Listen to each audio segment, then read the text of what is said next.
It's Black Friday, and what that means is it's deal season for real estate. I'm Anton Stetner, and I have been taking advantage of this special season for over 21 years and across thousands of real estate transactions here in the Seattle metro. What we're going to talk about today is explain why it's Black Friday in real estate, how you can take advantage of it, what it means, plus what you should be doing this year because it's probably one of the best years for you to be able to do it in a long time. So why do we call it Black Friday? Let's break it down and get into the deal hunting season. In real estate, a lot of buyers, a lot of investors, they don't pay attention to seasonality. It's pretty simple. In the springtime, when the weather starts to get beautiful, it's actually when the most activity happens. It's when people pay the highest prices. It's when the most activity is out there, so the highest demand from buyers, the most listings hit the market. Right now, as we're heading into winter, into Black Friday, what's happening is if you're a seller and you're keeping your home on the market, you're a motivated seller. Otherwise, you wouldn't do it because here in Seattle, it rains, it's cold, and it's a little dark right now. The next thing that happens is you get a lot of price reductions. So during the latter part of the year and the beginning of the year, sellers reduce their prices because only the motivated sellers are left. So if it's sitting on the market, they're more likely to take a below market offer or do a price reduction. Inventory peaks in the latter part of the year. So generally speaking, sometime around September, or August. And as inventory peaks, it starts declining for the rest of the year. And the only people that are left are these super motivated sellers. As inventory peaks, the same thing happens with what's called the list to sales price ratio metric. This is a number I've followed my whole career, and I want all of our listeners to pay attention to too. The list to sales price ratio is what happens if you have a property that's $100,000. And the list to sales price ratio drops 2% and it's selling for 98%. It means the average buyer is getting 2% off. During the latter part of the year, and I went and did this research in King County, the best months over the last 10 years have been November, December, and January, where the average person has been receiving between 1% to 3% off of the list price during those time periods. And you go, that's not that much money. Well, if the average price in King County last month was $1.1 million, 1% is $11,000. 3% is $33,000. So this really starts to add up, and that's just one of the factors. Agents, they're just not as available. We joke, because I've owned brokerages for almost 20 years, we've joked and said, hey, once Halloween sets in, all of a sudden, the agents are gone until after New Year's Day. And it's true. There's just less activity, so a lot of agents go on vacation at the end of the year. So why am I telling you demand is lower, that there's motivated sellers, there's less agents, there's list to sales price ratio? Is because these are the things that are making it so you can get a good deal. Now I want to kind of talk about the economy. So what's been happening is we've just got a general economic slowdown. What you're seeing is unemployment rise. You're seeing inflation say, hey, I'm under control. Maybe not quite, but everything's really expensive. And we know that homes are super unaffordable right now. They're at the second most unaffordable time since 1980, basically, when I was one. We know interest rates are still high. And if you look at things like Craigslist or Facebook Marketplace or OfferUp, you can see the average consumer is being pinched because all of these things are coming up for sale. If you've been watching things like cars, so I look at cars, I look at trucks, I look at quads, I look at dirt bikes, just things I personally like. I'm watching more of those items show up and then more of them go on sale. Same thing's happening with gym equipment a lot right now too. Another big factor you're seeing right now is look at credit card debt in general. It's sloping up. Auto delinquencies are getting higher. So those are economic factors, but what is what has the Fed started doing?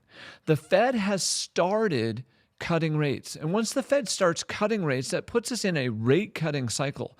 So what I want you to be thinking about is demand in 2024 was low. It was at some points as low as it's been since 1995. So we weren't selling that many homes. We were selling about 4 million homes this year. With demand being low and selling a low amount of homes and unaffordability being high, that means there's another example of how this is deal season. If there's not as much demand, there's more opportunity for you to go hunting and to ask for specific things. As the Federal Reserve continues to lower interest rates, we expect residential debt, commercial debt, just debt that we use in general for real estate to get cheaper in 2025. And as debt gets cheaper, what's going to happen to that demand? That demand is then going to increase because the purchasing power of all buyers, which is first-time home buyers, your move-up buyer, and your investors, is going to be more. Well, that means you're going to see higher appreciation. So let's go buy when it's still Black Friday, when it's still 5% off, 10% off. And I want to give you some specific numbers. The Seattle Metro experienced between 6.1 to 9.5% appreciation this year, depending on which county you were looking in around the metro. Nationally, the median price rose 3.1%. Therefore, as the Fed continues to cut rates, and usually once they start, it happens over a year to a year and a half long cycle. I'll bet this one's probably a year and a half. But we know rates are trending down. Therefore, demand's going to keep going up.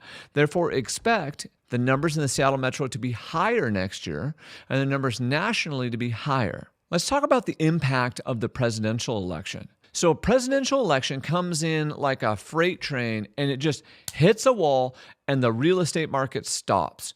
Why does the real estate market stop? It doesn't actually stop, but it slows down significantly. It slows down because of FUD, fear, uncertainty, and doubt. Because it doesn't matter if you're Democrat, Republican, the pink fluffy unicorn party. The fact that the president is an unknown quantity, the fear of the unknown causes everyone to pause. So that pause happened, even though there was still the demand. So there's a slight uptick in activity that starts usually right after this presidential election, but it's usually a little bit lower going into 2025 because people go, well, it's the holidays already. It's getting cold. It's raining here in Seattle. We're going to wait to buy till next year, but not you, not our subscribers, not our people who we're always sharing this wisdom with. This has made me so much money over the last 21 years. I want you to do this too.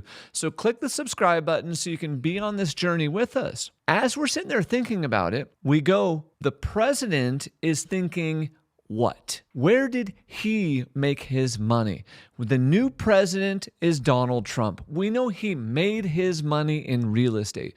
We know, therefore, he's going to do everything he can to lower taxes, to make real estate work better, faster, quicker, and more profitable. He's talking about less government regulation. He's talking about opening up federal lands. Whether you agree with these things or not, that benefits real estate and increases demand, which means it's Black Friday. Go when things are on special. One of his biggest policies that you're going to need to pay attention to is during the Jobs Act, they brought in bonus depreciation. We expect bonus depreciation to come back at 100%. They're going to pass some version of like the Jobs Act number 2. And so that's going to put pressure on that multifamily sector. That's going to put pressure on rental properties. And so if you're an investor, think about purchasing now so we can ride this wave over the term of his election. If you're a first-time home buyer, get in where you can fit in and whenever it happens. But I'm telling you, things are on special right now. First-time home buyers, there is a lot of hope for you right now. Last week, we were able to get a buyer $35,000 in credits. That's used to buy down their interest rate and to pay for all their closing costs. This buyer is literally purchasing a property because the gift payments are coming in from a relative that's paying for the FHA 3.5% down. They're purchasing a property for $500. So when people say it's not a good time to buy, that's an exact buy. For me personally, I just bought a property right over here. I wrapped the mortgage, so it's not in my credit. I didn't have to qualify. I'm creating about $100,000 in equity because I'm pulling it out of foreclosure, because then we're making the repairs that this seller was unable to make. We bought another property in Everett that's a land development project that the seller is owner financing. Why am I telling you these stories? Because it's Black Friday. Now I want to go through how to leverage this idea of Black Friday, low demand, high rates, and the economy not quite working perfectly. Like, what should you be doing? How do you take advantage of this? The average buyer is going to go make 3 offers. If you want to capitalize on deal season, you need to go make 30 offers. When you go and interview an agent, you need to ask them, are you willing to make a whole bunch of offers on my behalf if I make it easy and simple for you? And what you do is you put together an offer template and you agree to these certain types of terms that you're going to do up front. So for them, what they can do is they can fill the sheet out, and then it's just simply change the address, change the MLS number, change the tax parcel ID number, change the legal description. So boom, boom, boom. You want to make it easy for the other party. You're going to have to also look for these motivated sellers.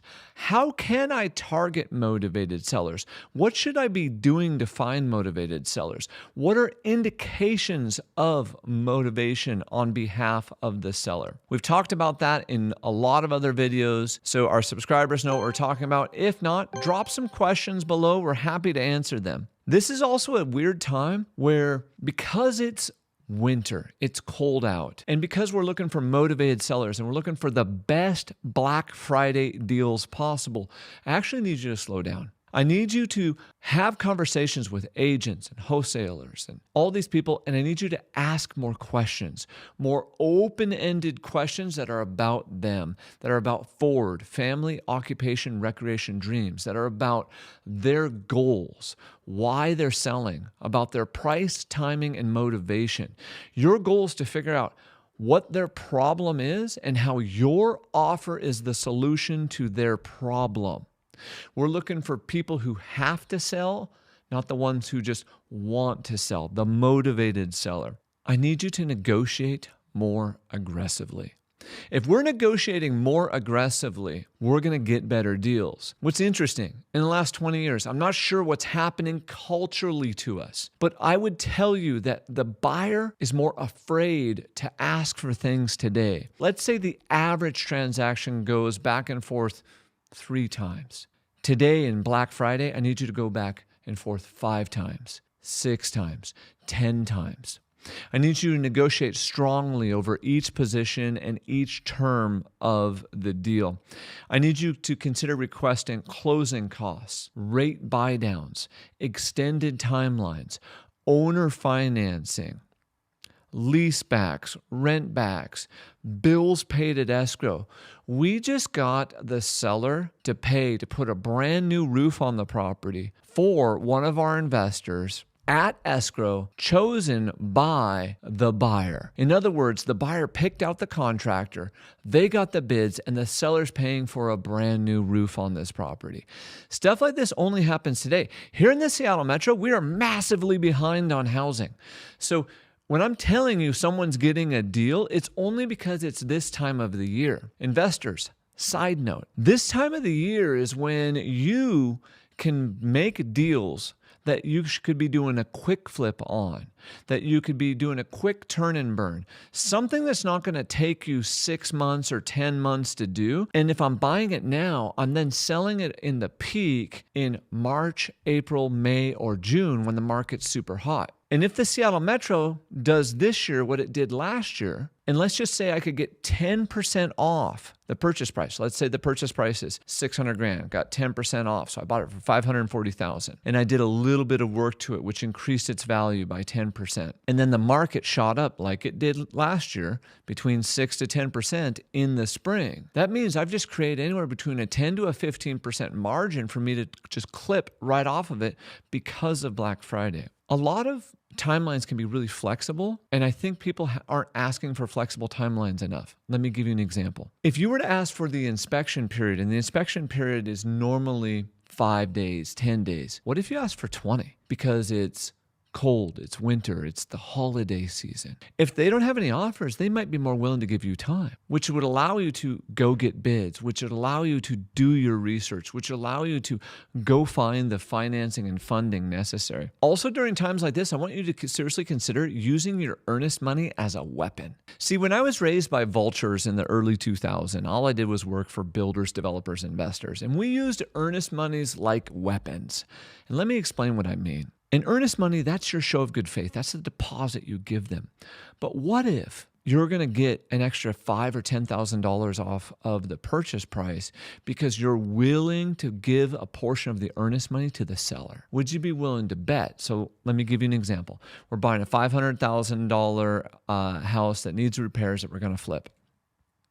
That $500,000 house, we're putting down a $5,000 earnest money, but the seller wanted $525,000, and I talked them into $500,000 because I said, upon removal of my inspection contingency, they immediately get $2,500 in their pocket. Or maybe upon signing this offer, they get $500 non-refundable for any reason. Would you bet $500? Even pre-inspection, in order to be able to get $25,000 off the purchase price? I totally would. Another one I was helping negotiate today for one of our investors. This is a project where they're going to be able to build multiple units in the backyard. The seller verbally agreed to a 90-day feasibility, but they said they wanted some money non-refundable. And then they decided they wanted $6,000 before they would agree to 90 days. So what we said to them, the counter offer, the negotiation, the going around and around like we're talking about, we said, well, what if we give you $2,000 every 30 days and we pay it out to you every 30 days? Well, if you think about that, the only risk there for 59 days worth of feasibility study is $2,000. Now, of course, on the 60th day, I've got to pay the next $2,000, but I get 59 days. If you can't figure it out, at least comfortably in 60 days, you don't know what you're doing. Either partner with someone else or find a different property. A magical thing that also happens right now is timing. It's this weird end of the year timing. Humans by nature have this, it's December 31st. It's the end of the year time. So they're thinking, I want to get it done by then. Number one. Number two, they're thinking, there may be tax reasons for me to get it done this year versus next year. So you can use timing to ask for additional terms or money off of the price. There's also going to be times when you're a seller where you're going to meet a buyer who has to buy something before the end of the year for tax reasons. So conversely, that happens all the time. As we're looking for these opportunities, I want you to reach out into your network. So I want you to talk to your sphere of influence. You're going to grab your magic Star Trek communicator. You're going to pick it up. You're going to call the top 100 people that know the most people inside of your phone. And you're going to say, hey, Nuccioli, it's Anton. I'm calling you today because I'm looking to buy a property before the end of the year. Do you know of anyone who needs to sell a property before the end of the year? You're then going to put that out on social media as a post. You're going to send that as a text to those same 100 people. You're going to send that as a DM to those same 100 people. You're going to put it up as a post. Looking to buy a property before the end of the year. Tell them your criteria. You're going to put it up on your stories. You're going to do a live. It's work to get a deal. That's okay. The next thing I want you to do is I want you to call a bunch of agents. And you call and here's your script. Hey, Anton, I'm thinking about purchasing a piece of real estate before the end of the year. And what I'd like to know is, do you have any deals that you're getting ready to list, that are in your pocket, that are sitting on the market where the seller would take one lower, or a property you would consider selling personally? I'm looking to buy. So if you called 20 top agents and asked that questions, could you find a deal, yes or yes? Then I want you to call wholesalers and ask them the same thing. Then I want you to call big investors and ask them the same thing. And we call the land guys Then we call the developers. So you see what I'm saying? If you go through and really start working these things, you're going to be able to massively leverage your network. And last but not least, I want you to be asking for owner financing. If a property's sitting on the market and it's winter and it's cold, is that seller motivated? They're absolutely motivated. Otherwise, they'd cancel it and pull it off for the holiday season. Now is the best time of the year to say, Mr. and Mrs. Seller, would you be willing to play Chase Bank for me and make all that interest that Chase Bank was going to make? And it's just a question. Ask the question, let go of the outcome. So I want you to remember this. A lot of this is effort, but this effort is going to make it absolutely worth it. And you have to know when these seasons happen. Like I said, I've been doing this for 21 years. We go hunting during this time of the year. So we're sharing our secrets with you. And if you found this information helpful, please hit that like button, subscribe, and anything I missed, just drop it in the comments. I read all of the comments individually, and I'm happy to respond to them.